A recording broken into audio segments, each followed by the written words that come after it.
नमस्कार दोस्तों। भगवत गीता के प्रथम अध्याय पर द्वितीय सेशन में आप सभी का स्वागत है। हमने पिछले सेशन में देखा कि किस तरह से धर्म क्षेत्र, रण क्षेत्र और कुरुक्षेत्र के बीच में एक अद्भुत शास्त्र का उदय हुआ। आज हम उसी शास्त्र पे आगे बात करने जा रहे हैं। एक प्रश्न यदि हम आपसे पूछें कि आप लोग यहां क्यों हैं, Why are you here?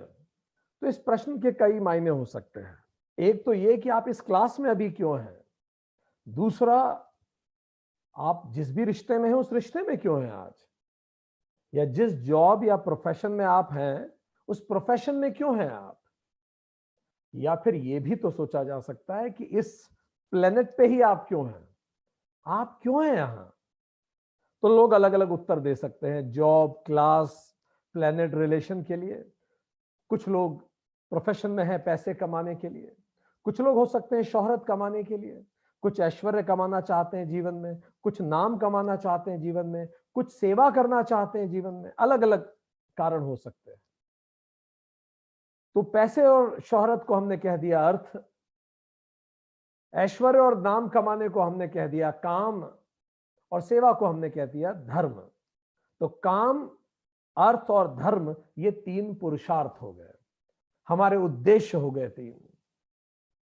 पर अगर हम आपसे पूछें ये सब भी आप क्यों करना चाहते हैं, इतना नाम क्यों कमाना चाहते हैं आप, इतना बड़ा एम्पायर क्यों खड़ा करना चाहते हैं, हजारों करोड़ों लोगों की सेवा क्यों करना चाहते हैं, दुनिया क्यों घूमना चाहते हैं, इतना पैसा क्यों कमाना चाहते हैं, उस रिश्ते को क्यों चाहते हैं। तो आपका उत्तर होगा क्योंकि मुझे खुशी मिलती है ये करके। सो हम ये देख पा रहे हैं कि हम जीवन के कोई भी लक्ष्य बनाएं, अंतिम उत्तर यही मिलेगा, मुझे शांति और प्रसन्नता मिलती है। और इसी शांति और प्रसन्नता को जीवन का हर लक्ष्य का अंतिम लक्ष्य माना जा सकता है। The goal of every goal of life is peace and happiness. इसीलिए हम ये सब कुछ कर रहे हैं। काम, अर्थ और धर्म, इन तीनों का भी अंतिम लक्ष्य पीस एंड हैप्पीनेस है। हर व्यक्ति खुश रहना चाहता है इस धरती पर। हाँ, उसके रास्ते हमने अलग अलग ढूंढ रखे हैं। ये खुशी कैसी हम चाहते हैं? पहली, परमानेंट होनी चाहिए। ऐसा नहीं हो आज मैं खुश हूं और शाम को दुखी हूं, कल खुश हूं आज दुखी हूं। Permanent happiness. दूसरी, इंटरनली फेल्ट, मुझे महसूस होनी चाहिए। केवल मैं मुस्कुराता हुआ दुनिया को दिखूं ऐसा नहीं, मुझे महसूस हो इंटरनली। और तीसरी, हैप्पीनेस, यस सर्टेनली। तो परमानेंट और इंटरनल हैप्पीनेस मुझे चाहिए, जो एक्सटर्नली रिफ्लेक्ट हो सकती है, पर यस इंटरनली परमानेंट हैप्पीनेस। तो इन परमानेंट को मैं कहूंगा सत्य, जो हमेशा रहे, सत्य। इंटरनल को मैंने कहा चित्त, और हैप्पीनेस को कहा मैंने आनंद। तो मैं जो भी कर रहा हूं, मैं क्यों कर रहा हूं? सत्य, चित्त, आनंद के लिए। परमानेंट इंटरनल हैप्पीनेस, बस इसी को कहा गया मोक्ष। मोक्ष का उद्देश्य ही सच्चित आनंद है। परमानेंट इंटरनल हैप्पीनेस के लिए ही हम जीवन जी रहे हैं। तो जैसा ये शब्द है, परमानेंट का मतलब टेम्पररी नहीं। तो जो अब हमें परमानेंट कुछ चाहिए तो चीज टेम्पररी से तो मिल ही नहीं सकती ना। तो टेम्पररी चीजों से परमानेंट हैप्पीनेस मिल नहीं सकती। जब इंटरनल चाहिए तो वो एक्सटर्नल चीजों से भी नहीं मिल सकती। और यही धृतराष्ट्र से चूक हो गई। धृतराष्ट्र का मतलब ही है अंधा मन, जो भौतिक चीजों को कस के पकड़ ले। जब भी मन नश्वर चीजों को, जो खत्म हो जाएगी, परमानेंट नहीं है, टेम्पररी चीजों को कस के पकड़ता है और उससे मोह करने लगता है, तब हम धृतराष्ट्र बन जाते हैं। और उसी धृतराष्ट्र को संजय बता रहा है पूरी गीता बोलकर। पूरी गीता का मूल उद्देश्य है हमें परमानेंट इंटरनल हैप्पीनेस तक पहुंचाना, उस तक हमें पहुंचा पाना, और उसी को इस पूरे ग्रंथ में बताया गया है। तो चलिए हम शुरू करते हैं आज दूसरा सेशन। दुर्योधन ने सबसे पहले द्रोण के पास जाके बात करना शुरू की, हमने पिछले सेशन में देखा। आगे दुर्योधन कहता है कि मैं अब आपको पांडवों की आर्मी के बारे में बताता हूं। श्लोक 3, 4, 5 और 6 ये पांडवों की आर्मी के बारे में जानकारी है। पांडवों की आर्मी में वो सबका नाम लेता है, पूरी आर्मी का नाम लेता है, पर मुख्य रूप से युधिष्ठिर, सहदेव, नकुल, भीम और अर्जुन, ये पांडव क्या प्रतिनिधित्व करते हैं? तो हमारे जीवन में पांडव प्रतिनिधित्व करते हैं। युधिष्ठिर का अर्थ है पायस ऑब्जेक्टिव्स, एक पवित्र उद्देश्य होना चाहिए, पवित्र और बड़ा। आपकी अभी जितनी क्षमताएं हैं उससे कई गुना बड़ा उद्देश्य होना चाहिए। ऐसा जीवन बेकार है जिसमें कोई बड़ा उद्देश्य ना हो।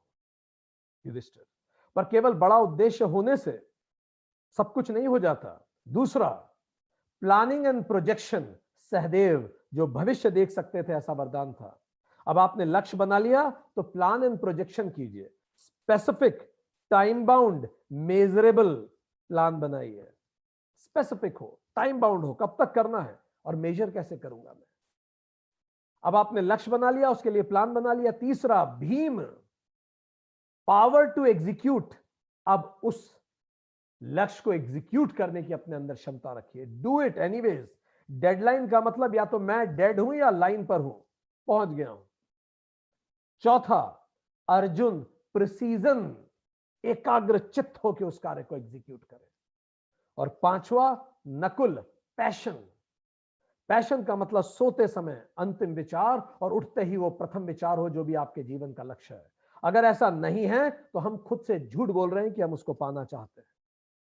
जो भी लक्ष्य आपने बनाया है वो इस कदर होना चाहिए, जैसा कहा भी है, रगों में दौड़ते फिरने के हम नहीं कायल, यदि आंख ही से न टपका तो फिर लहू क्या है। महाराणा प्रताप की तरह उन्होंने सोने के लिए बिस्तर त्याग दिया, सोने के थाली, चांदी की थाली त्याग दी, बाल काटने के लिए त्याग दिया। मैं ये तभी करूंगा जब तक मैं अपना लक्ष्य प्राप्त न कर लूं। तो यही है Pandav, positive thoughts. Just a quick recap: precise, pious and big objectives, Yudhishthir; plan and projection, Sahadev; power to execute, Bhim; precision, Arjun; passion, Nakul। इसको और विस्तार में आपको सुनना हो तो वेदांता सीरीज के 3rd सेशन में शास्त्रम पे 46 मिनट के आगे आप सुनेंगे तो आपको ये जानकारी मिलेगी, प्रोजेक्ट गीता की वेबसाइट पे। आगे बात करें। तो उसने पूरी पांडवों की आर्मी बता दी दुर्योधन की। अब कितनी अजीब और जबरदस्त बात है कि दुर्योधन ने, आप भगवत गीता में पढ़ेंगे उन श्लोक में, सारी आर्मी बता दी पर कृष्ण का नाम लेना ही चूक गया, मानो वो कृष्ण को कहीं गिनता ही ना हो। ये कितनी अजीब बात है। उसने पूरी नारायणी सेना गिना दी, उसने पूरी सेना को गिना दिया, पर स्वयं नारायण को भूल गया। उसने हिज को देख लिया पर हिम को भूल गया। उसने नश्वर को देख लिया जो खत्म हो जाएगा, पर उन्हीं के बीच में मौजूद जो अनश्वर है उसको दुर्योधन भूल गया। उसने सारे संसाधनों को तो देख लिया, पर जो साध्य है जीवन का उसी को भूल गया। और यही गलती हम सब करते हैं कहीं ना कहीं। हम संसाधनों को कई बार गिनते हैं और साध्य मिस हो जाता है। इसलिए हमारे पास खूब सारे संसाधन इकट्ठे होते हैं पर साध्य फिर भी मिस होता है और हम खुश नहीं होते। हमें आज भी याद आता है, शिकागो में हम सेशन ले रहे थे। वहां सेशन लेने जब गए थे तो वहां बड़ी ठंड पड़ रही थी। उस समय हम लोग एक बड़ी सी बिल्डिंग में रुके हुए थे, मल्टी थी, बहुत बड़ी होटल थी। तो वहां हम लोग लिफ्ट का वेट कर रहे थे, 6 लिफ्ट थी और हम लोग वेट कर रहे थे। हम खड़े थे, पास में एक बुजुर्ग दंपत्ति थे, पुरुष थे, महिला थी, हम तीनों वेट कर रहे थे। अचानक एक 3 साल का बच्चा बिल्कुल नेकेड दौड़ता हुआ आया, इतनी ठंड में। हम देख के उसे दंग रह गए, इतनी ठंड में ये नेकेड कैसे दौड़ रहा है। उसके शरीर पे पानी की बूंदें थी और भाप निकल रही थी। हमें समझ में आ गया हॉट स्विमिंग पूल से निकल के आ रहा है। पीछे पीछे उसके पिताजी दौड़ते हुए आ रहे थे टॉवेल लेके, और फाइनली वो आके हमारे पास खड़ा हो गया, हम तीनों के पास। उसके पिताजी ने भी उसको टॉवेल लपेट दिया। फिर अचानक उसने लिफ्ट्स की तरफ देखा, 6 लिफ्ट्स की तरफ। अभी हम सब मौन थे, उसके पिताजी और हम तीनों। अचानक उसने लिफ्ट्स की तरफ देखा और फिर हमारी तरफ मुंह करके बोलता है, व्हाट डू यू थिंक, कौन सी लिफ्ट सबसे पहले आएगी? अब ABCDE ऐसी लिफ्ट थी, तो हमने कंधे उचका के बोला, लिफ्ट ए आएगी सबसे पहले। कुछ भी हमें बोलना था। फिर उन्होंने उस बुजुर्ग दंपत्ति से पूछा, उस बच्चे ने, किसी ने बी बोला, किसी ने सी, किसी ने डी। उसने बोला ओके ठीक है, मुझे लगता है ई आएगी सबसे पहले। अब हम लोग सब इंतजार करने लगे।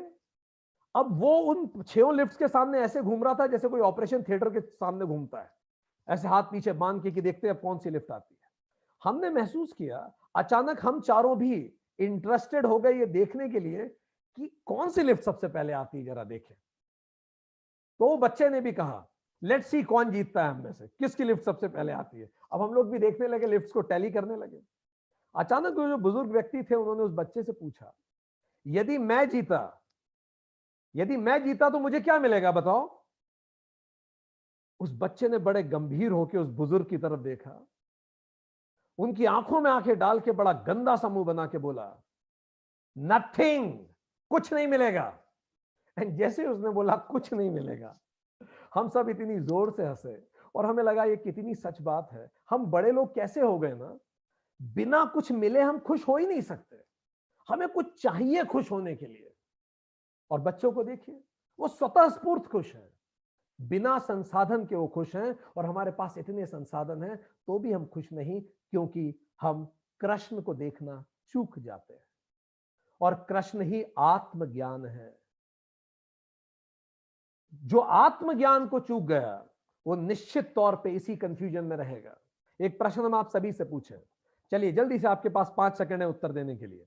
जो पहला उत्तर आया वो सही है, ज्यादा सोचिएगा मत, आपका समय तुरंत शुरू करेंगे। What is the happiest moment of your life? आपकी जिंदगी का सबसे हैप्पीएस्ट मोमेंट कौन सा था? आपका समय शुरू होता है अब, सोचिए।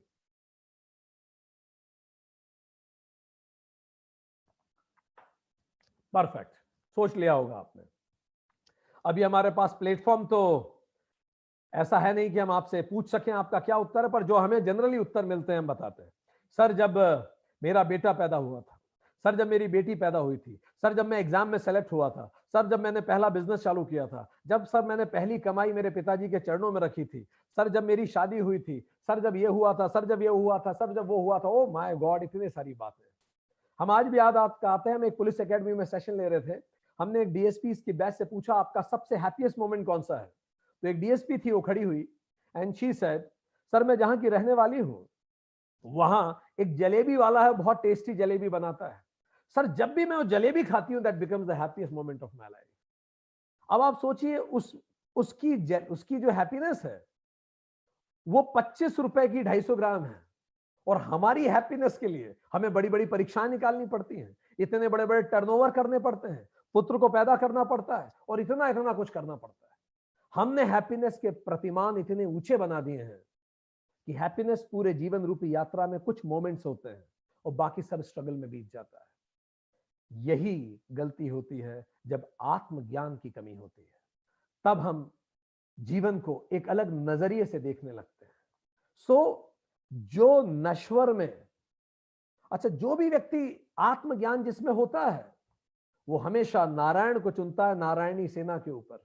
वो प्रेजेंट को चुनता है पास्ट एंड फ्यूचर के ऊपर। तो जो भी व्यक्ति नश्वर में भी अनश्वर को देख ले उसी को हम बुद्ध कहते हैं। 3 तरह के लोग हैं इस धरती में। जो नश्वर में अनश्वर को देख ले वो है बुद्ध। बुद्ध ने बीमार को देखा, बुजुर्ग को देखा, मृत को देखा, सन्यासी को देखा। 4 लोगों को उसने देखा। जब उन्होंने इन 4 को देखा तो उनको समझ में आ गया कि कोई कितना भी अमीर क्यों ना हो, बादशाह ही क्यों ना हो, उसे भी बीमार पड़ना है, बुजुर्ग होना है और मरना है। और उन्होंने सन्यासी को प्रसन्न देखा। तो अंततः उन्होंने नश्वर को देख के अनश्वर को जान लिया, वो बुद्ध हो गए। नश्वर मतलब जो खत्म हो जाएंगे। जो अनश्वर में भी नश्वर को देखे, बिल्कुल उल्टा, वो है बुद्धू। लोग मंदिर में जाते हैं, भगवान को नमस्कार करते हैं और कहते हैं ये तो पत्थर है, पत्थर थोड़ी मुक्ति दे सकता है।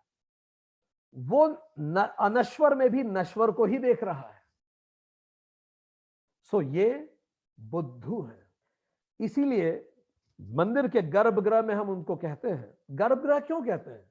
क्योंकि मां का गर्भ होता है और परमात्मा का गर्भ होता है। एक संभावना है कि हम फिर से पैदा हों अपने ज्ञान और अनुभव से। इसीलिए जहां मूर्ति स्थापित होती है उसे गर्भगृह कहते हैं।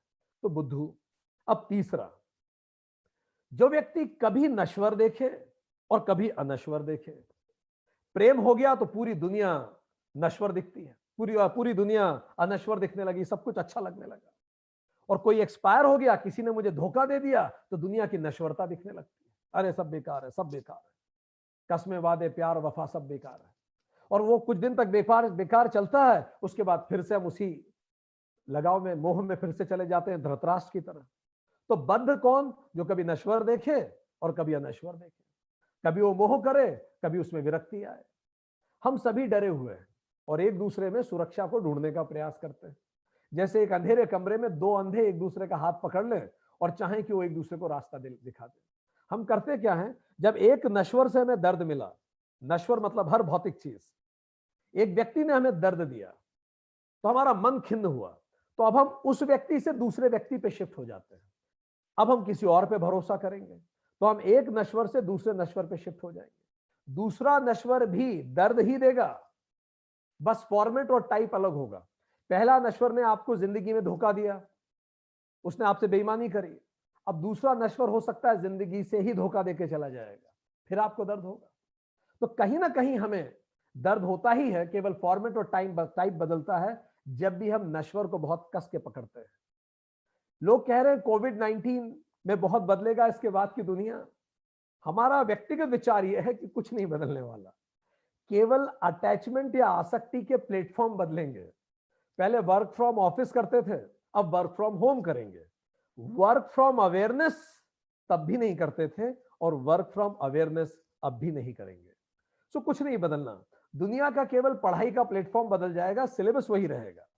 हम उन्हीं चीजों को करेंगे, अलग प्लेटफॉर्म पे करेंगे। सो महामारी भी नश्वरता का पाठ हमें नहीं सिखा पाएगी और लोग अभी भी नश्वरता को नहीं खोज पाएंगे। अभी भी लोग कविताओं में लिखेंगे, वो सपना जारी रहेगा हमारा। लोग लिखेंगे सबसे खतरनाक होता है सपनों का मर जाना। बिल्कुल सच बात है, पर दोस्तों सपने तो टूटने के लिए ही बनते हैं और इनफैक्ट जो टूट जाए उसी को सपना कहते हैं और जो कभी ना टूटे उसी को सत्य कहते हैं। यदि कोई भी चीज है टूट सकती है तो वो सत्य नहीं है, वो सपना है, वो दुखी देगी। और जो कभी नहीं टूटेगी वही सत्य है। जरा अपने आसपास देखिए, ऐसी कौन सी चीज है जो कभी खत्म नहीं होगी? बस वही नारायण है। और अपने आसपास देखिए, ऐसी कौन सी चीज है व्यक्तियों को मिला के, वस्तुओं को मिला के, जो खत्म हो जाएगी आज नहीं तो कल, आज से 100 साल बाद, 1000 साल बाद, 1,00,000 साल बाद? वो सब नारायणी सेना है। तो दुर्योधन नारायणी सेना को जीत देख रहा है और हमारा जीवन भी अधिकतर नारायणी सेना को ही देखने में व्यतीत होता है। इसीलिए तो इतने सारे पॉजिटिव थॉट होते हैं हमारे पास पांडवों की तरह, पर फिर भी जीवन में वनवास आ जाता है। क्यों? क्योंकि उस समय हमारे पांडवों को जब वनवास हुआ था, नारायण उनके साथ नहीं थे। आत्मज्ञान जिसको नहीं होता, सारे पॉजिटिव थॉट्स होने के बाद भी वो जिंदगी में बहुत दुख उठाता है। इसीलिए भगवान बुद्ध के जीवन का अंतिम शब्द था, समस्त संगठित पदार्थ क्षयशील हैं, परिश्रम के साथ चेष्टा कीजिए। ये जो कुछ आप देख रहे हैं एक दिन खत्म होगा। इस अवेयरनेस के साथ नौकरी कीजिए, रिलेशन में रहिए, जॉब कीजिए, प्रोफेशन कीजिए, मैच खेलिए, जो करना है कीजिए, बट इस अवेयरनेस को आप मिस ना करें। अनित्य जिसको कहते हैं बौद्धिज्म में। अब इसके बाद दुर्योधन अपनी आर्मी बताता शुरू करता है। उनकी आर्मी में तो दुर्योधन को कृष्ण दिखा नहीं, अब वो अपनी आर्मी बताता है। किसको बता रहा है? द्रोण को। श्लोक 7, 8, 9, 10, 11 ये सारे श्लोक दुर्योधन कौरवों की आर्मी बता रहा है। तो कौरवों की आर्मी में कौन कौन बता रहा है? वो सबका नाम लेता है, भीष्म, कर्ण, कृपाचार्य, विकर्ण, जयद्रथ, सबका नाम लेता है। तो ये कौन है? अगर 5 पांडव, वो 5 चीजें थी जो हमने बताई, तो ये 5 कौरव कौन है? एक एक करके हम देखें। भीष्म प्रतिनिधित्व करते हैं अहंकार और अस्मिता का। कर्ण प्रतिनिधित्व करते हैं आसक्ति का। कृपाचार्य प्रतिनिधित्व करते हैं अविद्या का। विकर्ण प्रतिनिधित्व करते हैं द्वेष का और जयद्रथ प्रतिनिधित्व करते हैं अभिनिवेश का।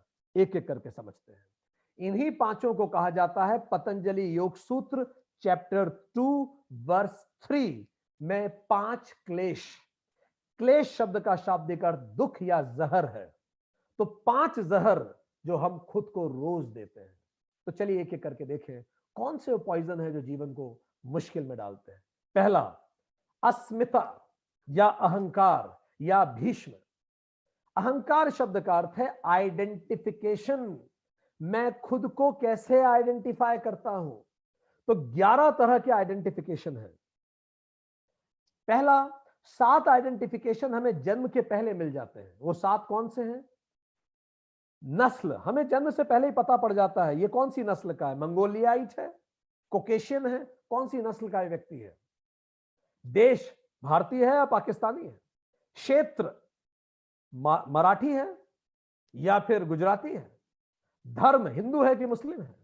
जाति, क्षत्रिय है, वैश्य है कि कौन सी समाज जाति का है। अर्थ, गरीब है कि अमीर है जो पैदा होने वाला है। पिता की संपत्ति पर निर्भर करेगा। तो 7 आइडेंटिफिकेशन तो शुरू में ही मिल गए। 2 और आइडेंटिफिकेशन पैदा होते ही मिल जाता है, लिंग और रंग, जेंडर एंड कलर। गोरा है, काला है। अमेरिका में देख लीजिए इसी पे क्या हो रहा है आज। फिर 2 जन्म के बाद मिलते हैं, सोच और नौकरी। कुछ लेफ्टिस्ट बन जाते हैं, कुछ राइटिस्ट हो जाते हैं, और नौकरी कुछ क्लास 1, क्लास 2, क्लास 4 में बन जाते हैं। अब हम सारी दुनिया को बस उसी आईने से, उसी चश्मे से देखते हैं जिस चश्मे में हम होते हैं। हम जिस विचारधारा के होते हैं। अगर एक नेता अपनी पार्टी बदल ले तो अब उसको उसी पार्टी में अच्छा दिखने लगता है जिस पार्टी में कल तक उसे बुराइयां दिखती थी। क्यों? क्योंकि उसने सोच बदल ली। सो हम उसी चश्मे से सारी दुनिया को देखते हैं। तो भीष्म हमारा दुनिया को देखने का तरीका है। और जब हम दुनिया को सही तरीके से नहीं देखते तो हमारे अंदर रूढ़िवादिता आती है। हम कठोर हो जाते, अपना विचार पकड़ के बैठ जाते हैं, बस मेरा सही ही सही है। तो होता क्या है फाइनली? वो विचार हमने परिवारों को टूटते देखा है, केवल कपड़ों पे, खाना बनाने के तरीके पे, सोच पर। परिवार टूट जाएंगे पर मैं मेरी सोच नहीं छोड़ूंगा। अच्छा, परिवार टूटने के बाद हर पक्ष दुखी भी रहता है तो भी मैं मेरी सोच नहीं छोड़ूंगा। इसी कारण तो भीष्म पितामह उन तीरों के ऊपर सरशैया पे लेटे हुए हैं। और भीष्म को क्या मिलती है? इच्छा मृत्यु। जब तक आप स्वयं नहीं चाहेंगे आपका विचार इस धरती पे कोई नहीं बदल सकता। भगवान कृष्ण क्यों ही दुर्योधन को विराट रूप दिखा दे पर दुर्योधन दुर्योधन ही रहेगा, क्योंकि जब तक वो न चाहे। तो इसीलिए भीष्म को इच्छा मृत्यु मिलती है। तो सबसे बड़ा समस्या क्या है? हमारा देखने का तरीके में फ्लेक्सिबिलिटी का ना होना। तो उसको क्या करें? उसके लिए शिखंडी को लाइए। शिखंडी कौन है? ना स्त्री है ना पुरुष है। तो एक ही चीज को कभी पुरुष बन के देखें, फिर उसी घटना को स्त्री बन के भी देखें, आपको एक दूसरा नजरिया दिखेगा देखने का। चश्मे उतारिए। आप जिन नौकरियों में हैं उसके बाहर दोस्तों को बनाइए। दुनिया को नए तरीके से देखने का मौका मिलेगा। नए लोगों से मिलिए, अपने साइलोज ब्रेक कीजिए, रोल स्वैप कीजिए, फ्लेक्सिबल बनिए अपनी सोच में। यही तो शिखंडी है। और जैसे ही शिखंडी आएंगे आप फ्लेक्सिबल हो जाएंगे। हम डिफेंस और पैरामिलिट्री को पढ़ाते हैं तो कहीं हमने पढ़ा था, एक फौजी से किसी बिजनेसमैन ने पूछा। वो फौजी तीसरी जनरेशन पे जहाज का कप्तान था। उससे पहले की 2 जनरेशन युद्ध में एक्सपायर हो चुकी थी और ये तीसरी जनरेशन में भी जहाज का कप्तान बन गया। तो उस बिजनेसमैन ने पूछा उस फौजी से, आपकी 3 जनरेशन, आपसे पहले की 2 जनरेशन जहाज पे एक्सपायर हो गई, आपको डर नहीं लगा आप भी फौज में भर्ती होकर जहाज के कप्तान बन गए? उस फौजी ने उत्तर में उस व्यापारी से पूछा, आपके पिताजी क्या करते हैं? तो उसने कहा, ये जो मेरा व्यवसाय है पिताजी ने ही बढ़ाया था। आपके दादाजी? दादाजी ने उस व्यवसाय को शुरू किया था जो आज मैं चलाता हूं। दादाजी कहां हैं? उसने कहा कि मेरे दादाजी को अस्थमा का अटैक आया था, घर पे एक्सपायर हुए थे। पिताजी कहां हैं? पिताजी को भी हार्ट अटैक आया था, नॉर्मल डेथ थी, घर पे एक्सपायर हो गए थे। फौजी ने पूछा, आपकी 2 जनरेशन घर पे एक्सपायर हो गई, आपको घर जाने से डर नहीं लगता? ये केवल सोच है, देखने का तरीका है। अगर आपके देखने के तरीके में फ्लेक्सिबिलिटी नहीं है, हर वो चीज जो फ्लेक्सिबल नहीं है मृत्यु के करीब है। इसलिए देखिए, दांत टूटते हैं पर जबान कभी नहीं टूटती, क्योंकि जबान फ्लेक्सिबल है, दांत कड़क है। हड्डियां जब कड़क हो जाती हैं मृत्यु के करीब होती है। पेड़ जब कड़क होता है मृत्यु के करीब होता है। अपने अंदर झांक के देखिए, ऐसा कौन सा विचार है जो आपने इस कदर पकड़ के रखा है कि उसके लिए आप सब कुछ छोड़ने को तैयार हैं, वो आपको भी कष्ट देता है, दूसरों को भी, फिर भी आप नहीं छोड़ पा रहे। सोचिए, वही आपका भीष्म है। अब दूसरे पे है अविद्या। स्वर विज्ञान में, अच्छा, अविद्या शब्द का अर्थ है ब्लिसफुली इग्नोरेंट अबाउट रियलिटी। जानबूझकर ब्लिसफुली इग्नोरेंट है हम सत्य के प्रति, इसी को अविद्या कहते हैं। स्वर विज्ञान में कृप शब्द जो है उसका अर्थ होता है कल्पना, इमेजिनेशन। तो कृपाचार्य अविद्या के प्रतीक है। हम अपनी ही इमेजिनेशन में ब्लिसफुली इग्नोरेंट हैं। आपने कभी बच्चों का खेल देखा है? कैसे खेलते हैं वो एक कहानी बनाएंगे, उसमें खुद अपने आप को उस रोल में ले लेंगे और एक कल्पना बुनते जाएंगे और उस कहानी को बढ़ाते चले जाएंगे। कहानी के सारे किरदार उनके अनुसार व्यवहार करने चाहिए। और अगर मान लीजिए उस कहानी में 3-4 बच्चे खेल रहे हैं और किसी किरदार ने उसके अनुसार व्यवहार नहीं किया तो बच्चों में लड़ाई हो जाती है और खेल खत्म हो जाता है। बस हमारा जीवन भी वैसी कहानी है। हम कल्पनाएं करते हैं और ये कल्पना इंसान की सबसे बड़ी ताकत है और सबसे बड़ी परेशानी भी, क्योंकि इसी कल्पना के कारण तो हमने सुंदर सुंदर क्रिएटिविटी की है। इट्स द बिगेस्ट बून। सारी इस दुनिया में जो ब्यूटी है, क्रिएशन है, डेवलपमेंट है, प्लानिंग है, ये कल्पना से ही तो है। पर ये बैन भी है। कैसे? अब फिर हम थ्रेट को भी कल्पना कर लेते हैं, इनसिक्योरिटी की कल्पना करते हैं, फियर की कल्पना करते हैं, फोबिया की कल्पना करते हैं। हम रस्सी को सांप समझ लेते हैं। मैं जहां नौकरी कर रहा हूं, 20 साल से अचानक एक नया लड़का आया, वो IIT पास आउट है। अब मुझे उसको देख के इनसिक्योरिटी होने लगी, यार एक पोजीशन है प्रमोशन के लिए, बॉस तो इसको पसंद करने लगा। असुरक्षा होने लगती है। हर व्यक्ति कई बार मेरे लिए थ्रेट बन जाता है और बाद में 5 साल बाद पता पड़ता है वही मेरा अच्छा दोस्त बन गया, शुरू में मैं यूं ही डर रहा था। तो कितने केसेस में वो केवल कल्पना होती है। चलिए हम आपसे पूछते हैं, ऐसी कितनी सारी चीजें हैं आपके जीवन में? प्रश्न गौर से सुनिए, उत्तर सोचिएगा। अभी जो आपके जीवन में है, ऐसी कितनी चीजें हैं जो आपने सोची थी और हो गई? सोचिए। किसी व्यक्ति की मृत्यु क्या आपने सोची थी? किसी का धोखा क्या आपने सोची थी? ये जिस प्रोफेशन में है आप हैं, क्या आपने सोचा था? बहुत सारी चीजें ऐसी मिल सकती है। और एक और लिस्ट बनाइए, ऐसी कितनी सारी चीजें हैं जो आपने नहीं सोची थी और हो गई। ये भी सोचिए। ऐसी बहुत सारी चीजें हैं जो आपने कभी नहीं सोची थी और हो गई। रिसर्च ये बताती है 70% चीजें जो हम सोचते हैं उनमें से 70% चीजें ऐसी हो जाती हैं जो कई बार नहीं होती। तो वो जो 70% हमारी ऊर्जा खर्च हुई है, कई बार हम उसी में परेशान होते रहते हैं। तो इस कारण दोस्तों इंपॉर्टेंट यह है कि हम हमारी सोच को नियंत्रित रखें। हम खुद ही अपनी सोच को कंट्रोल नहीं कर पाते और दुखी होते रहते हैं। और कई बार बोलते हैं मैं ना मेरे दिमाग से ही परेशान हूं, मुझे पता है ऐसा नहीं सोचना चाहिए, पर बार बार मेरा दिमाग वहीं जाता है। सीता जी बैठी थी वाटिका में और बार बार दिमाग में यही बात आ रही थी, रावण ने मुझे परेशान कर दिया, मेरा जीवन कितना कठिन है, बड़े दुखी थी वो। हनुमान जी आए, राम जी का मैसेज लेके आए कि राम जी आ रहे हैं। अचानक सीता जी का दिमाग, कल्पना उस तरफ जाने लगी कि जब राम आएंगे तब मैं कैसे इस सब से मुक्ति पाऊंगी। तो अचानक कल्पना, रावण खत्म हुआ और राम की शुरुआत हुई। तो वही वाटिका जो शोक वाटिका थी, अशोक वाटिका बन गई। तो जीवन शोक वाटिका होगी या अशोक, ये आप पर निर्भर करता है किस दिशा में आप सोचते हैं। माइंड गूगल की तरह टाइप काम करता है, जो आप सर्च करेंगे वही लाके देगा। आप दुख सर्च कीजिए, दुख की लिस्ट मिल जाएगी। आप ब्लेसिंग्स, ग्रेटिट्यूड सर्च कीजिए, उसकी लिस्ट मिलेगी। यही दूसरा पॉइजन है जो हम खुद को देते हैं, लगातार नेगेटिव सोच सोच के। तीसरा इज आसक्ति। कर्ण ही तो आसक्ति है। कर्ण का पूरा जीवन ही तो दुर्योधन के प्रति आसक्ति का कहानी है। और अगर कर्ण आसक्ति है तो विकर्ण स्वाभाविक रूप से द्वेष हो जाता है। तो राग और विद्वेष जो हमारे अंदर होता है, ये और दो पॉइजन है जो हम खुद को देते हैं। आपने कभी क्रिकेट मैच देखा है?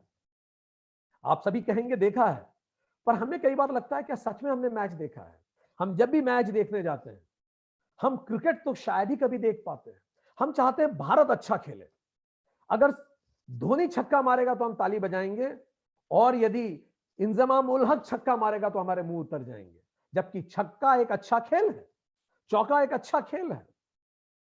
अगर गांगुली या फिर अगर कोई कुंबले विकेट लेगा तो हम खुशी से कूदेंगे, और यदि वही विकेट शक्लेन मुश्ताक ले लेगा तो हम दुखी हो जाएंगे।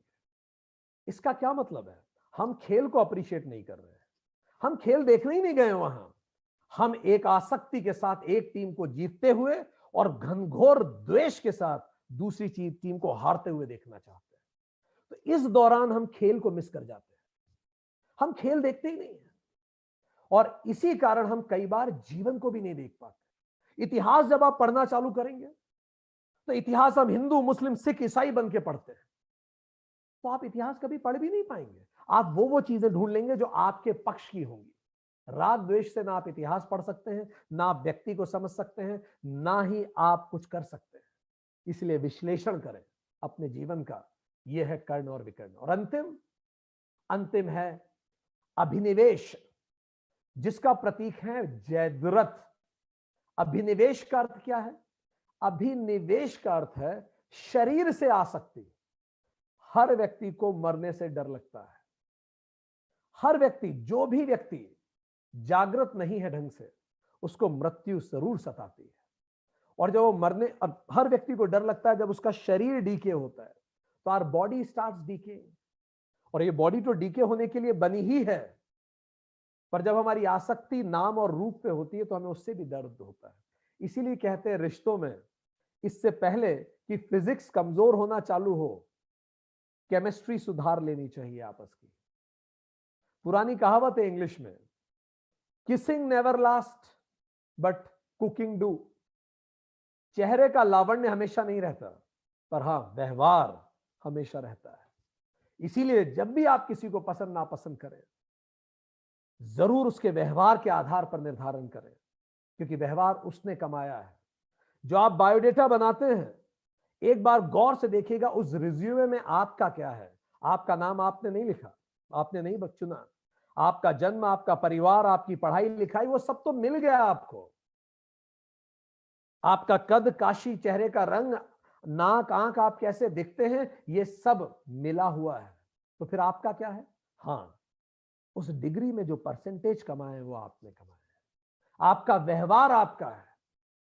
तो कभी भी उन चीजों पर गर्व ना करें जो आपकी नहीं है। लोग गर्व करते हैं, हमने कई लोगों को देखा, उन्हें गर्व होता है उनकी जाति पे। तो हम उन लोगों से हाथ जोड़ के कहते हैं, जाति पे गर्व करना बंद करें, कुछ ऐसे कर्म करना शुरू करें। आज आपको गर्व हो रहा है कि आप उस जाति में पैदा हुए, कुछ ऐसा कर्म जरूर करें कि उस जाति को गर्व हो कि आप पैदा हुए थे। देश पे गर्व ना करें, आप कुछ ऐसा करें जिस पे देश गर्व कर सके।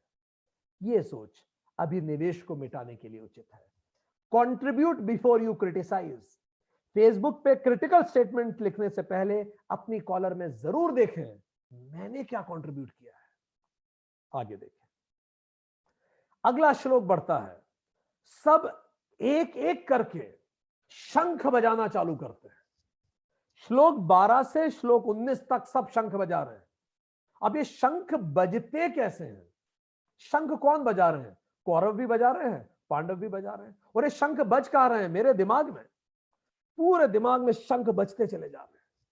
ठीक, मान लीजिए कैसे बजते हैं हमारे दिमाग में शंख। किसी व्यक्ति ने, जो मेरे बहुत करीब था, उसने मुझे इंसल्ट किया, सबके सामने इंसल्ट कर दिया। ठीक, भीष्म कह रहा है तुम्हारा सेल्फ रेस्पेक्ट उसने हर्ट किया। कृपाचार्य कह रहे हैं लोग क्या सोच रहे होंगे, घर जाके मेरे ही बारे में बात कर रहे होंगे, ये क्या कहेगा, वो क्या, कल्पना है ये तो। ठीक, कर्ण कह रहा है पर वो है तो मेरा ही। विकर्ण कह रहा है उसने भड़काया था इसलिए उसने वो शब्द कहे, मैं अब उसको नहीं छोड़ूंगा जिसने उन्हें भड़काया था। जयद्रथ कह रहा है आई एम फीलिंग अगली, मुझे अच्छा नहीं लग रहा खुद को कांच में देख के। ठीक, इतने सारे विचार मेरे अंदर आ रहे हैं, ये सारे विचार मुझे घेर लेते हैं। भीष्म कह रहे हैं मैं अपनी पसंद से शादी करूंगा। कृपाचार्य कह रहे हैं पर पापा नाराज हो जाएंगे तो फिर ये होगा, फिर वो होगा, कल्पनाएं चल रही हैं। कर्ण कह रहा है पर वो मुझे पसंद है, वो लड़का है, वो लड़की। विकर्ण कह रहा है और मुझे दूसरा पसंद नहीं है, द्वेष। जयद्रथ कह रहा है पर वो कितनी सुंदर है। और ये सब दिमाग में चल रहा है। पांडव कह रहे हैं क्या पिता के विरुद्ध जाओगे? क्या यह धर्म है? पुत्र धर्म नहीं निभाओगे? पिता ने इतना पाल पोस के बड़ा किया। अच्छे बुरे विचार लगातार टकरा रहे हैं, और जब एकदम से सारे कौरव एक साथ बड़े स्तर पे आ जाते हैं तो क्या होता है? अभिमन्यु रूपी मन चक्रव्यूह में फंसकर मर जाता है। इसी को सुसाइड कहते हैं, इसी को डिप्रेशन कहते हैं। जब अभिमन्यु को सारे कौरव एक साथ चक्रव्यूह में घेर ले, इतने नेगेटिव थॉट्स आ जाते हैं कि आदमी का सर दुखने लगता है और बॉडी खुद को शट डाउन करना चाहती है। सागर मंथन जब अंदर होता है तो सबसे पहले जहर निकलता है। कुछ ही होते हैं जो इस जहर को झेल पाते हैं, बाकी हेमलेट की तरह आत्महत्या कर लेते हैं। हेमलेट की भी तो वही परेशानी थी जो शेक्सपियर ने लिखा। उसके चाचा ने पिता की हत्या कर दी और मां से शादी कर ली। अब अगर वो अपने चाचा को मार के पिता की मृत्यु का बदला लेता है तो अपनी मां के पति को भी मारता है। तो करे क्या? वो कंफ्यूज्ड है, उसको कृष्ण मिले नहीं, उसने सुसाइड कर लिया। तो कई बार सागर मंथन से पहले जहर निकलता है और जो उसको झेल जाए वही अमृत पा पाते हैं, और अभिमन्यु इसी चक्रव्यूह का शिकार होता है। गीता हर पल हमारे अंदर घट रही है। आगे बात करें। अब अर्जुन ने कहा कृष्ण से, हे अच्युत, रथ को आगे ले चले ताकि मैं देख सकूं। श्लोक 20 से श्लोक 27 तक मैं देख सकूं। यह बड़ा क्रांतिकारी शब्द है। बस इस शब्द से ही कृष्ण चकित हो गए, क्योंकि जो कहता है मैं देख सकूं, फिर वो लड़ता नहीं है। जो लड़ता है वो देखता कहां है? अगर आपने देख लिया कि क्रोध आ रहा है मेरे अंदर, तो थोड़ी क्रोध आ सकता है। क्रोध तो तब आता है जब आप देख ही नहीं पाते। आप भर जाते हैं क्रोध से और भड़क जाते हैं। आप ईर्ष्या से पूरे लबालब होते हैं और आपके मुंह से शब्द खटाखट खटाखट खटाखट निकलते चलते हैं। आप रोक ही नहीं पाते। आप बोलना नहीं चाहते तो भी बोल जाते हैं, और बाद में आपको गिल्ट होता है, मैंने क्यों बोल दिया इतना कुछ, क्या मतलब था इस बोलने का। कारण आप देख ही नहीं पाए। उस समय ऐसे भर गए थे आप भावों से। पर अर्जुन ये कह रहा है मैं देख सकूं। तभी कृष्ण को समझ में आ गया अब यहां लड़ाई नहीं होनी, क्योंकि जिसने देख लिया वो नहीं लड़ेगा। तो क्या करें हम जीवन में? चलिए देखें। एक छोटा सा एक्सपेरिमेंट हम आप सभी को कहते हैं, ये करके देखिएगा। बड़ा खूबसूरत मेडिटेशन है। जब भी आपको ईर्ष्या, वो जो 6 आपके रिपु हैं, हमारे 6 रिपु हैं, लोभ, क्रोध, काम, ईर्ष्या, ये 6 रिपु जो भी हैं, लालच, जब भी आपके अंदर आए, शांति से बैठिए। जब ईर्ष्या महसूस हो, अपने आप को अपने सामने इमेजिन कीजिए और ईर्ष्या का एक रंग चुन लीजिए। जैसे नीला हो सकता है, और देखिए कैसे मैं नीला होता चले जा रहा हूं पूरा।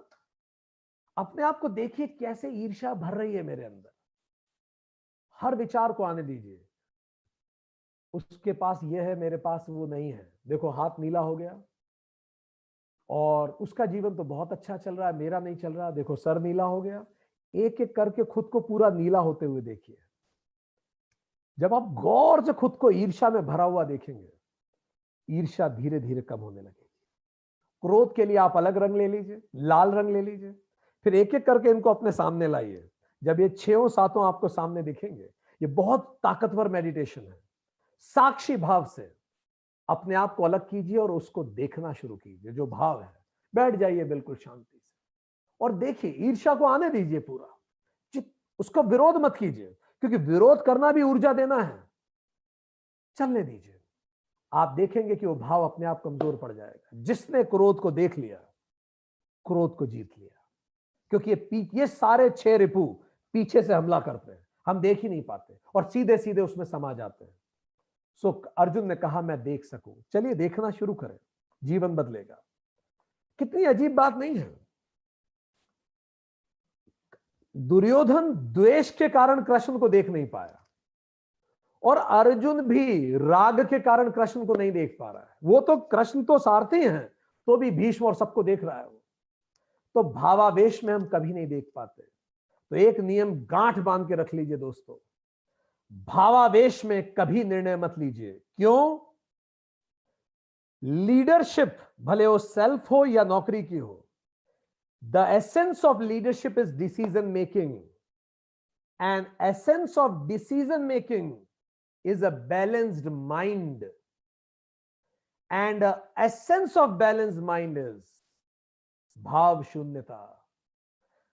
भावावेश से मन अस्थिर होता है, अस्थिर मन के निर्णय गलत होते हैं और गलत निर्णय का गलत परिणाम होता है। तो एक छोटा सा निर्णय ले लीजिए, अगर गुस्से को कंट्रोल ना भी कर सकें, आज से शपथ लीजिए, भावावेश में मैं निर्णय नहीं लूंगा। आधा जीवन आपका बदल जाएगा। रुकें, भाव को सेटल होने दें। फौज में कहावत है कि जब भी तुम्हें ऑफिस से कोई मेमो मिले, मेमो और सरकारी ऑफिस में बड़ा दुख देता है, मुझे मेमो भेज दिया, कागज पे ले आए मेरी कंप्लेन। जब अधिकारी सबऑर्डिनेट को मेमो देता है तो फौज में कई लोग कहते हैं, जब भी तुम्हें तुम्हारा बॉस मेमो दे और तुम्हें गुस्सा आए तो तत्काल मेमो हाथ में लो और तेजी से उसका रिप्लाई लिखो, बड़ा सा रिप्लाई लिखो उस मेमो का, और वो रिप्लाई फिर 1 महीने बाद भेजो।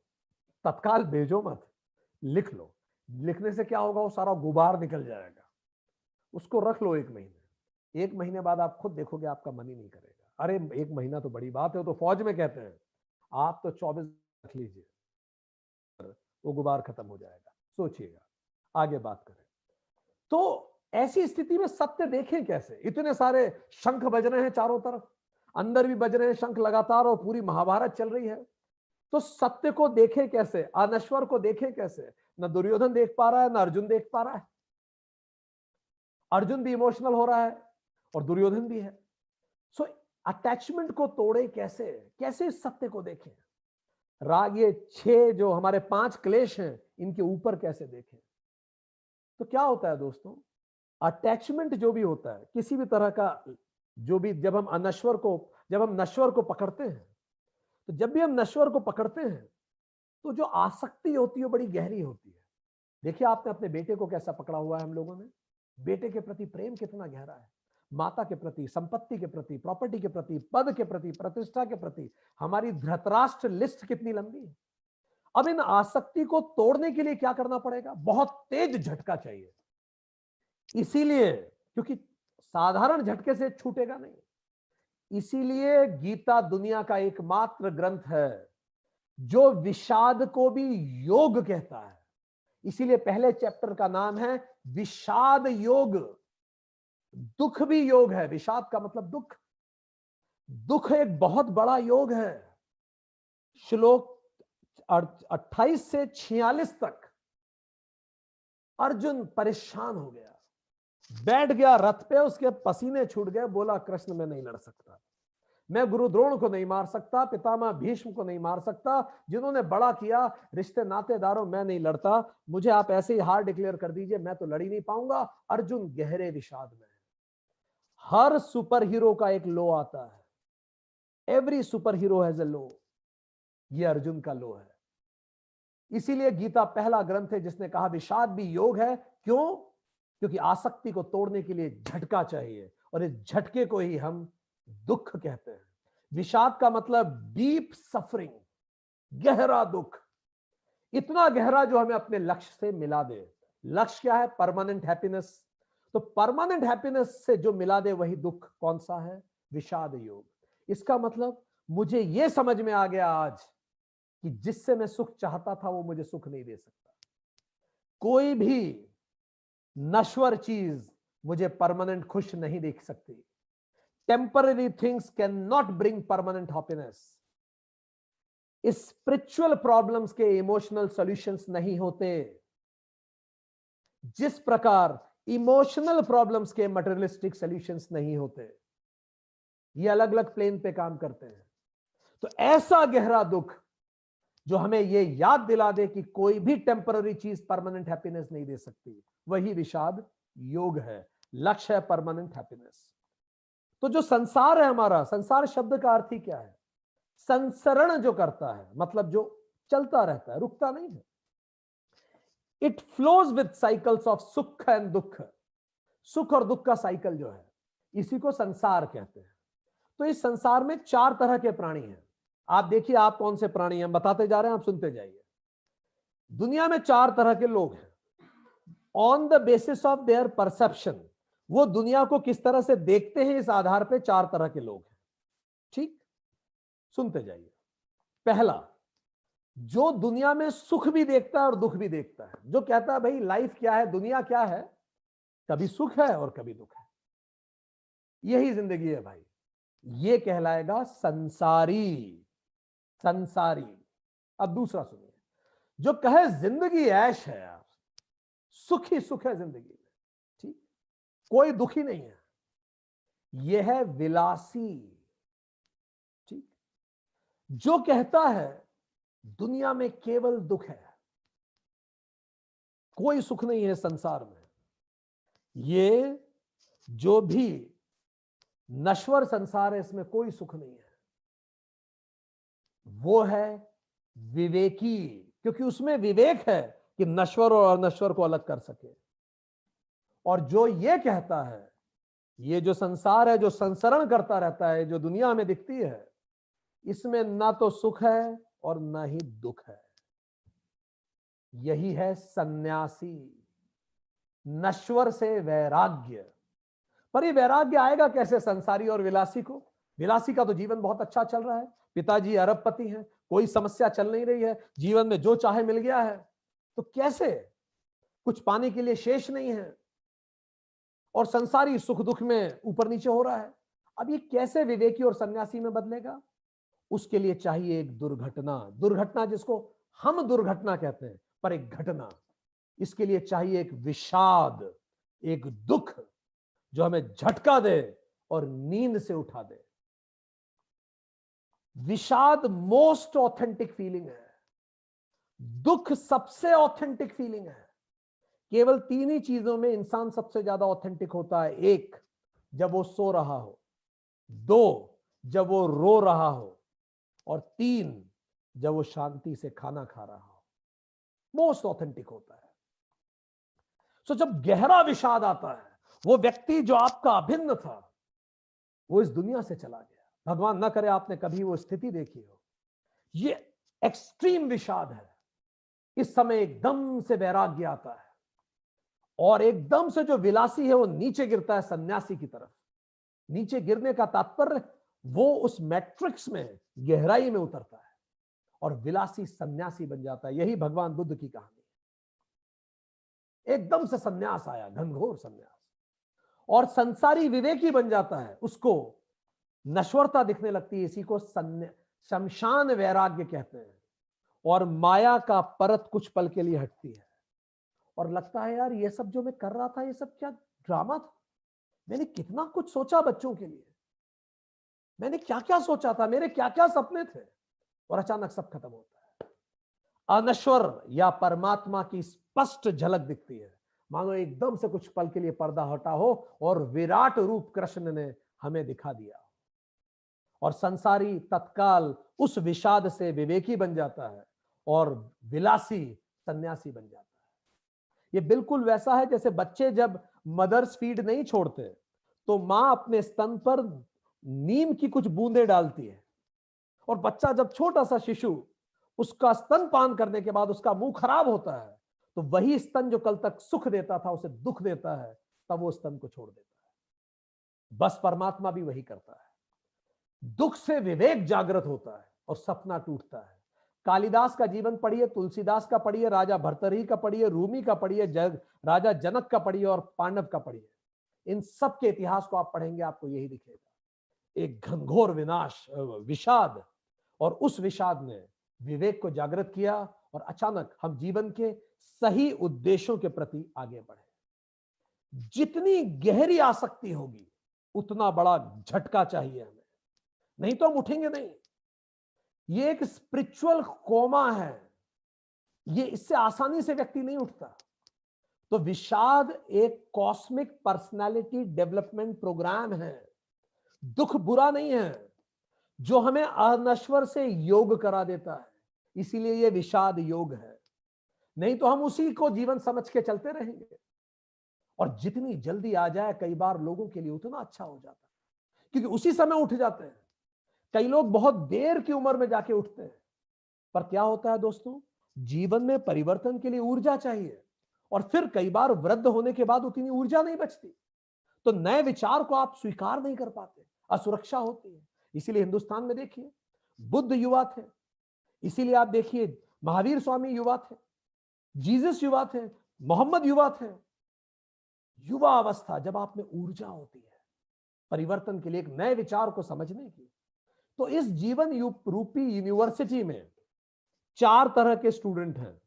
इस पूरी यूनिवर्सिटी में कुछ ऑलरेडी सिंसियर स्टूडेंट्स हैं, उन्हें कोई झटका नहीं चाहिए। याद है इंजीनियरिंग में जब स्टूडेंट आते हैं नए नए, तो फर्स्ट सेमेस्टर का रिजल्ट यूनिवर्सिटी जानबूझ के कठिन निकालती है ताकि बच्चों को झटका लगे और वो पढ़ाई करें।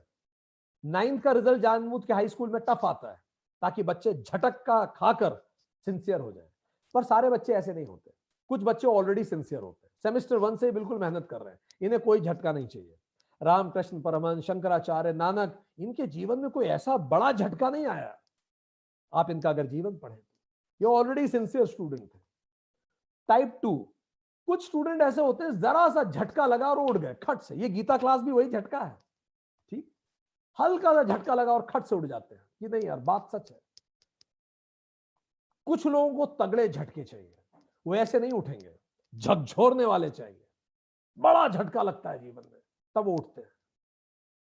और कुछ लोग झटकों के बाद भी नहीं उठते, फिर ये लोग अगले जन्म में उठ जाते हैं। ऐसी कहीं कोई परेशानी नहीं, यूनिवर्स में बहुत कंपैशन है। So this is how it goes. So विषाद जब हमें दुख होता है तो इसके दो रास्ते निकलते हैं। या तो ये दुख प्रोसेस हो जाएगा, ये जो झटका है, जो विषाद है, जो दर्द है, ये या तो प्रोसेस हो जाएगा या अनप्रोसेस होगा। ठीक, चलिए हम समझे। अगर ये विषाद, हमने कहा विषाद के बाद अब दो रास्ते बनते हैं। दुख के बाद होता क्या है जरा समझे। जैसे ही दुख हुआ तो दो रास्ते होंगे, या तो दुख प्रॉपरली प्रोसेस हो जाएगा हमारे अंदर, या प्रोसेस नहीं होगा प्रॉपरली। अगर ये प्रॉपरली प्रोसेस हो गया हमारे अंदर, हमने उसको डाइजेस्ट कर लिया ढंग से, तो दो तरह से प्रोसेस होता है। एक रास्ता निकलता है डिवोशन की तरफ, वहां से निकलेगा, और दूसरा निकलेगा डेडिकेशन की तरफ। डिवोशन का मतलब जीवन को लोग एक कॉलिंग में कन्वर्ट कर देंगे, पूरे जीवन को आध्यात्मिक यात्रा पे ले जाएंगे डिवोशन की तरफ। जितना समाज कल्याण कर पाएंगे, धार्मिक रास्तों पे चले जाएंगे। व्यक्ति ने किसी बहुत अपने निजी को खो दिया और अब समझ में आया पूरा जीवन नश्वर है, चलो जो वो करें जो अनश्वर है, लोगों को प्रसन्नता देते हैं। लोग आध्यात्मिक संगीत में जीवन बिता देंगे, एनजीओ खोलेंगे और आध्यात्मिक दिशा की तरफ बढ़ेंगे। बहुत खूबसूरत। इसी को क्या कहा? विषाद योग। अब उन्होंने विषाद को योग बना दिया। ठीक। दूसरा रास्ता क्या है? कुछ लोग डेडिकेशन की तरफ चले जाएंगे। जो इतना दर्द उनके अंदर है, लगातार वो विचार दिमाग को परेशान करता है, अब ये उसी दर्द को पिघलाकर दृढ़ इच्छा शक्ति बनाएंगे, जैसे विराट कोहली ने किया। विराट कोहली के जब पिता एक्सपायर हुए, वो कहते हैं पिताजी से मैं इतना ज्यादा अटैच था, उनके बिना जीवन अकल्पनीय था। उन्होंने तो बल्ला पहली बार हाथ में पकड़ाया था, उन्होंने ही सिखाया था। उस विराट कोहली ने कहा मैंने पूरी ऊर्जा, पूरा विषाद झोंक दिया क्रिकेट की पिच पे, दिन रात मेहनत करने लगा, इतना पसीना बहाया कि इतना थक जाता था कि सोचने का समय नहीं होता था और सो जाता था। इसी को करियर कहते हैं, nourish yourself. Devotion is nourish others. तो जो लोग प्रोसेस कर पाते हैं वो या तो डेडिकेशन में चले जाते हैं या डिवोशन में चले जाते हैं। ठीक। अब उनकी बात करें जो प्रोसेस नहीं कर पाते हैं, जो उसको डाइजेस्ट नहीं कर पा रहे उस दुख को, उनसे सहन ही नहीं हो रहा है, और उनको कोई कृष्ण मिला भी नहीं जो आत्मज्ञान दे सके, समझा सके, तो उनमें से कुछ लोग डिप्रेशन में चले जाते हैं। They hurt themselves, self defeating behaviour, खुद के लिए गंदा बोलेंगे, नेगेटिव बोलेंगे, खुद को कुरूप महसूस करेंगे, खुद के अस्तित्व पे प्रश्न लगाएंगे, डिप्रेशन। और कुछ लोग डिस्ट्रक्शन पे चले जाएंगे, हथियार उठाएंगे, दूसरों को मारेंगे, आतंकवादी बनेंगे, क्राइम की तरफ चले जाएंगे, हर्ट अदर्स। तो डिवोशन, डेडिकेशन, डिप्रेशन और डिस्ट्रक्शन, विषाद से चार रास्ते निकलते हैं। विषाद एक ऐसा चौराहा है जहां खुलता है चार रास्ते, हाईवेज। डिवोशन को हम विषाद योग कहेंगे, डेडिकेशन और डिप्रेशन को हम भोग कहेंगे, और डिस्ट्रैक्शन को हम रोग कहेंगे। तो विषाद से सारे हाईवे खुलते हैं। अब इस विषाद को फिर प्रोसेस कैसे करें? तो प्रोसेस कैसे करें? तो विषाद की 5 स्टेजेस होती है। आधुनिक मनोविज्ञान इसको अच्छे से समझाता है। पहला इज डिनायल। जैसे ही कोई कुछ विषाद हुआ, किसी बहुत करीबी ने ऐसा किया कि हम बिखर गए, या वो व्यक्ति जिंदगी से ही चला गया, कुछ भी हुआ, हम हिल गए अंदर तक, तो पहली स्टेज होती है डिनायल, हम नकारते नहीं, ऐसा नहीं हो सकता। स्टेज 1 डिनायल, स्टेज 2 होती है एंगर, स्टेज 3 होती है बार्गेनिंग, स्टेज 4 होती है डिप्रेशन, स्टेज 5 होती है एक्सेप्टेंस। फिर से हम बोलेंगे, denial, anger, bargaining, depression and acceptance, ये 5 स्टेज होती है। कैसे आप इसको प्रोसेस करते हैं विषाद को? स्टेज 1 डिनायल, नहीं ये नहीं हो सकता, पूरी दुनिया मीनिंगलेस लगने लगती है, वो व्यक्ति इस दुनिया से चला गया था, ओवरवेलमिंग, बहुत हम इमोशनल हो जाते हैं, पूरी लाइफ नॉनसेंस लगती है, there is no sense in the life, we are in a shock, हम शॉक में, ये हो ही नहीं सकता। ये है स्टेज 1 डिनायल।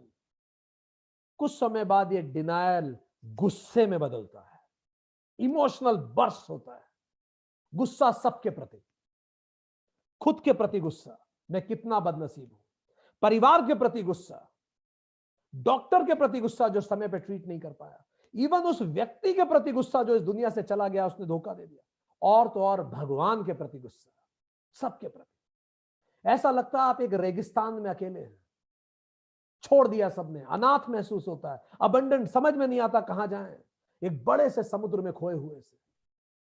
एंगर, अंदर गुस्सा भरता है, चिड़चिड़े हो जाते हैं। स्टेज 3 बार्गेनिंग, जब एंगर भी अंदर धीरे धीरे प्रोसेस होता है। एंगर को प्रोसेस हमेशा होने देना चाहिए। कभी कोई व्यक्ति जब दुखी हो, उसके गुस्से को गलत मत समझिए, ये इस शरीर का अपने आप को सेटल करने का तरीका है। उस गुस्से का निकलना अनिवार्य है, नहीं तो मनोरोग हो जाएगा। ये स्वतः होगा, होने दीजिए, जरूरी है। जब भी कोई गुस्सा करे, शांति से सुनिए, वो बिल्कुल सही है। ज्ञान मत दीजिए इस समय उसे, वो ज्ञान लेने की स्थिति में नहीं है। एक महिला बुद्ध के पास आई, अपने छोटे सा बच्चा उसका मर गया, और बुद्ध को कहा कि मेरा बच्चा मर गया, मेरे बच्चे को जिंदा कर दीजिए। बिखर गई पूरी कि आप तो भगवान है, जिंदा कर दे। बुद्ध ने वेदांत नहीं पढ़ाना चालू कर दिया उसको, क्योंकि उस समय उसकी मनोदशा नहीं है। उसको कहा, बहन तुम बिल्कुल ठीक कह रही हो, तुम्हारा दर्द जायज है, बिल्कुल सही है वो दर्द, स्वीकार कीजिए उसके दर्द को, रेस्पेक्ट कीजिए। अगला बार्गेनिंग, तीसरा स्टेज होती है बार्गेनिंग। अब हम बार्गेन करते हैं, किससे? कायनात से। इफ और देन में जाते हैं। यदि मैं ये करती तो क्या मैं ये कर सकती थी? यदि मैं ऐसा करती तो क्या वैसा नहीं होता? क्या हम इसको रोक सकते थे? क्या हम इसको बचा सकते थे? क्या ऐसा हो सकता था? क्या कुछ और हो सकता था? अगर मैं उस दिन जाने नहीं देती, अगर मैं ऐसा कर लेता, अगर मैं वैसा कर लेता, ये सारे विचार हमारे अंदर आते हैं, और लगातार हम पास्ट में ही जीते रहते हैं। ठीक, व्हाट इफ हम ऐसा करते तो क्या होता, वैसा करते तो क्या होता, मैंने ऐसा क्यों नहीं किया, ये गिल्ट हमारे अंदर भरता है। मैं ऐसा कर लूं, मैं वैसा करती, ये सब आता है। And you want to restore things, आप चाहते हो किसी भी स्थिति में चीजें रिस्टोर हो जाए वापस। फिर होता है, इसके बाद जब आप देखते हो रिस्टोर नहीं हो सकता, तो आप चौथे स्तर पे जाते हो, उसको बोलते हैं डिप्रेशन। अब आप प्रेजेंट में आते हो, अब आप पास्ट में नहीं रहते, अब आप प्रेजेंट में आते हो। अब आपको लगता है कि सब लोग मुझे ही देख रहे हैं, सब मेरे बारे में क्या सोच रहे हो। ठीक, बहुत एम्प्टी फीलिंग होती है आपके अंदर। ठीक, आपको बहुत गहरा दुख होता है, आप सबसे विड्रॉ कर लेते हो, किसी से बात नहीं करना, किसी से सबसे दूर, वो चीजें जो आपको सबसे अच्छी लगती हैं वो करना आप बंद कर देते हो। तो होता क्या है, जहां से खुशी आने की कोई संभावना होती है, वो भी आप खत्म कर देते हो। वो दोस्त, वो हॉबीज, वो किताबें, जो जो चीजें आपको अच्छी लगती थी, आपने सब बंद कर दी। आप विड्रॉ कर लेते हो, जैसे कछुआ अपने पैरों को सिकोड़ लेता है। आपके मन में घने घने बादल छा जाते हैं, आपको सांस लेने में मुश्किल होने लगती है, और आपको लगता है no point in going on, ये आ गया डिप्रेशन। पर बहुत धीरे धीरे डिप्रेशन सेटल होता है। अब आप समझते हो, इसी आखिरी स्टेज को कहते हैं एक्सेप्टेंस। और एक्सेप्टेंस का मतलब है, इट इज नॉट, एक्सेप्टेंस का मतलब ये नहीं कि बिल्कुल सब ठीक हो गया, आई एम ओके, नहीं, ऐसा नहीं है। एक्सेप्टेंस का मतलब है स्वीकार करना परिस्थिति को। अब मैं इस नए रियलिटी को स्वीकार कर लेता हूं, हाँ भाई चीजें ऐसी ही हैं, एक्सेप्टिंग द न्यू रियलिटी। ठीक, अब मैं इस नए नॉर्मल के साथ रहना शुरू करता हूं, और मैं एक नया रूटीन बनाने का प्रयास करता हूं। मैं कोशिश करता हूं मेरा रूटीन फिर से बन जाए। ठीक, अब होना ये लगेगा बैड डेज कम हो जाएंगे और गुड डेज थोड़े से बढ़ने लगेंगे। आज भी बैड डेज होंगे, मूड स्विंग्स होंगे, पर अब धीरे धीरे गुड डेज बढ़ना चालू होंगे, अंदर की जीवटता फिर से पैदा होगी। हाँ, पर अभी भी जब मैं हंसूंगा, खुश होऊंगा, तो मुझे कई बार उस व्यक्ति के, अगर वो व्यक्ति दुनिया से चला गया है तो मुझे लगेगा मैं उसको धोखा दे रहा हूं। उसके जाने के बाद मैं खुश कैसे हो सकता हूं?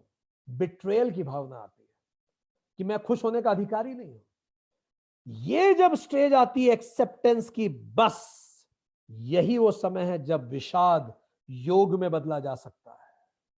अब खिड़की खुल गई, अब व्यक्ति ने उस दुख को प्रोसेस कर लिया, अब एक्सेप्टेंस में है। इसी समय अब रास्ता क्या आएगा? यहां से दो रास्ते निकलेंगे एक्सेप्टेंस के बाद। या तो व्यक्ति एक दूसरे नश्वर को पकड़ लेगा कि अब पति नहीं रहे तो अब बेटा मेरे जीवन का केंद्र है, ये नहीं रहा तो अब प्रॉपर्टी मेरे जीवन का केंद्र है, रिश्ता नहीं रहा तो नौकरी मेरे जीवन का केंद्र है। अब मैं एक नश्वर से दूसरे नश्वर पे शिफ्ट हो सकता हूं, यह संभावना पूरी है, और मैं माया ट्रैप में फिर से चला जाऊंगा। पर यहीं से संभावना बनती है, यहीं से एक गली निकलती है डिवोशन की, एक रास्ता डिवोशन का निकलता है कि अब मैं नश्वर से अगले नश्वर पे शिफ्ट नहीं होना, मैं नश्वर से अनश्वर पे ही शिफ्ट होंगे। इसी को मुक्ति द्वार कहते हैं।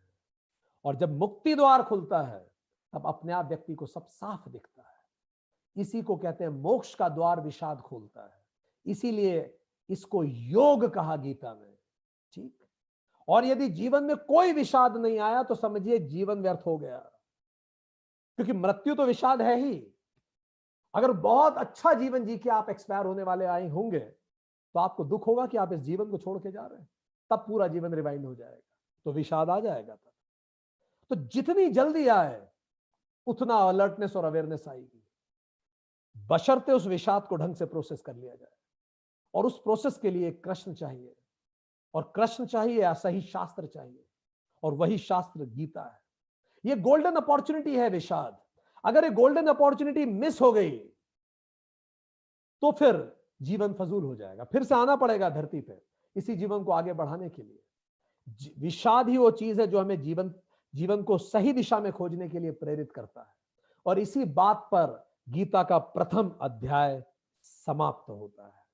इसीलिए भगवान कृष्ण का इसमें नाम आता है मधुसूदन।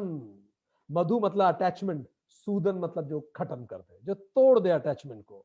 किससे? सारे नश्वर से। और जोड़ दे अटैचमेंट को किससे? जो भी कुछ अनश्वर है, जो हमेशा रहेगा। इसीलिए कृष्ण का इसमें एक और नाम आता है जनार्दन। जन मतलब इंसान, जो इंसानों को स्वतंत्र कर दे अपने दुख से। इसीलिए कृष्ण का एक और नाम आता है इसमें अच्युत। अच्युत का अर्थ है जिसमें उथल पुथल ना हो, बिल्कुल स्टेबल हो। जब आप अपनी प्रसन्नता को केवल अनश्वर में रखेंगे तो उथल पुथल मन में कम होगी। तो चलिए तुरंत रिवीजन करें, हमने क्या पढ़ा। हमने देखा कि 5 पांडव, एक 5 पॉजिटिव विचार हैं, उसके थ्रू हम हमारे जीवन को सुंदर बना सकते हैं। हमने देखा कि दुर्योधन और अर्जुन दोनों कृष्ण को देखना भूल गए, एक राग में एक द्वेष में। नारायण को देखना भूल गए नारायणी सेना के कारण, और इसीलिए जीवन में दुख होते हैं। हमारे हैप्पीनेस के यार्डस्टिक इतने ऊंचे हैं कि हम खुश रह ही नहीं पाते और लगातार हम दुखी रहते हैं। जबकि जीवन का लक्ष्य है परमानेंट इंटरनल हैप्पीनेस, सच्चित आनंद। पर जो चीज टेम्पररी है वो परमानेंट हैप्पीनेस देगी कैसे? आज नहीं तो कल दुख होगा ही होगा, और इसलिए हम धृतराष्ट्र की तरह दुखी होते रहते हैं।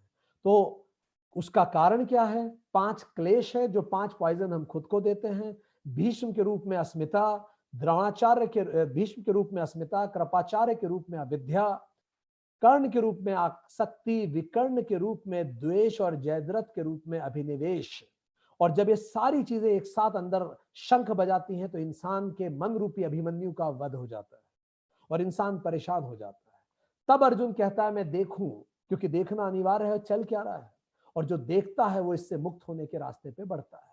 तो इसीलिए अपने भावों को देखना हम शुरू करें, और इसी कारण जब हम देखते हैं तब जीवन सही दिशा में जाता है। और जब हम तब भी नहीं देख पाते तो विषाद आता है। विषाद ही वो दरवाजा है जो मुक्ति द्वार है। जिससे हमें झटका लगता है और हम जीवन के सही अर्थों को खोजने के लिए चल निकलते हैं। और इसी रास्ते पर 4 तरह के प्राणी अपने रूप को बदलते हैं। संसारी विवेकी बन जाता है और विलासी सन्यासी बनता है, ताकि अपने जीवन को जागृत कर सके। जितनी गहरी आसक्ति होगी उतना ही गहरा विषाद आएगा, ताकि जीवन से हम बेहतर दिशाओं में बढ़ सके। 4 तरह के प्राणी जो इस विषाद के बिना ही उड़ जाते हैं, ऑलरेडी सिंसियर होते हैं। कुछ जो हल्के से विषाद से उड़ जाते हैं, कुछ जो तगड़े विषाद से उठते हैं, और जो कभी नहीं उठते, अगले जन्म में ही वो उठेंगे, जागृत होंगे। विषाद प्रोसेस करना महत्वपूर्ण है। प्रोसेस विषाद ही डिवोशन है, जो आध्यात्मिक यात्रा है। डेडिकेशन है, जो करियर है। अनप्रोसेस विषाद ही डिप्रेशन और डिस्ट्रक्शन में जाता है।